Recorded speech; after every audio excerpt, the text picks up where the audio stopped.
નમસ્કાર મિત્રો, 2024નું ઇલેક્શન નજીક આવી રહેલું છે ત્યારે બધા પક્ષો તરફથી પ્રચાર પ્રસાર જોરશોરથી આયોજન થઈ રહ્યું છે।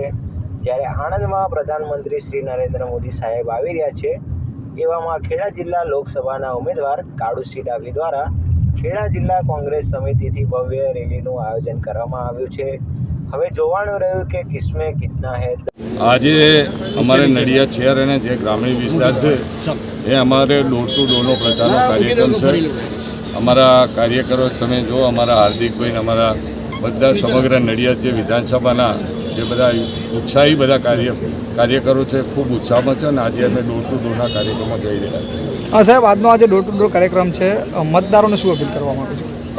જો મતદારો તો ચારે બાજુથી વાતાવરણ સરસ રીતે બની ગયું। અમે ધોળકા ગયા, માતર ગયા, અમે અમદાવાદ ગયા, અમારું કપડંજ હોય, અમારું દસકોઈ હોય, કોઈ વિધાનસભા અમે માઇનસ થવાના નહીં અને આ બેઠક અમે 2-2.5 લાખ વોટથી અમે આ વખતે જીતવાના છે। કેમ કે કાર્યકરોમાં એટલો બધો ઉત્સાહ છે કે ભાજપવાળાને ગાડી કોઈ ગામડે પહેવા નહીં દેતા, મોટાભાગે તમે જુઓ તો એમનું બોર્ડ પર નહીં મારવા દેતા, એમની પત્રિકા પર નહીં વેચવા દેતા।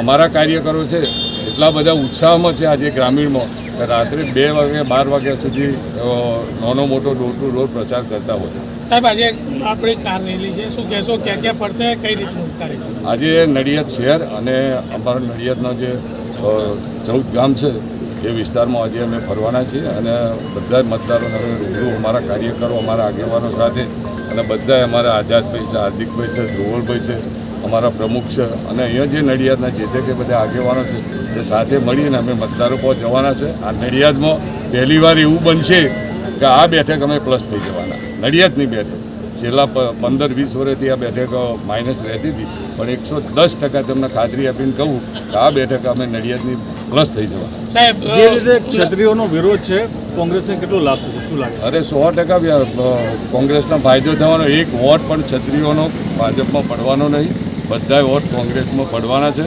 કેમ કે જે રૂપાલાજીએ નિવેદન કર્યું એ અભદ્ર ભાષામાં વાત કરી, બધા ક્ષત્રિયો નારાજ છે।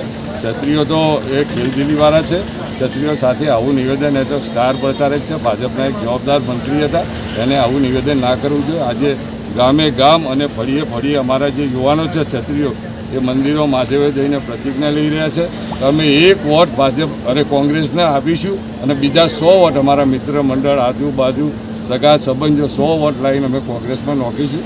એવી ઘેર ઘેરના મંદિરો અને ફળિયામાં જઈને પ્રતિજ્ઞા લઈ જાય।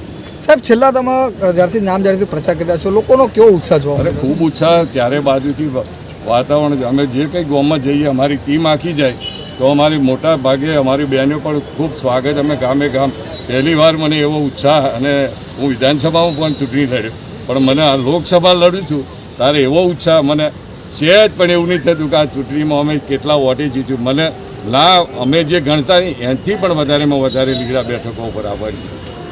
ઓકે।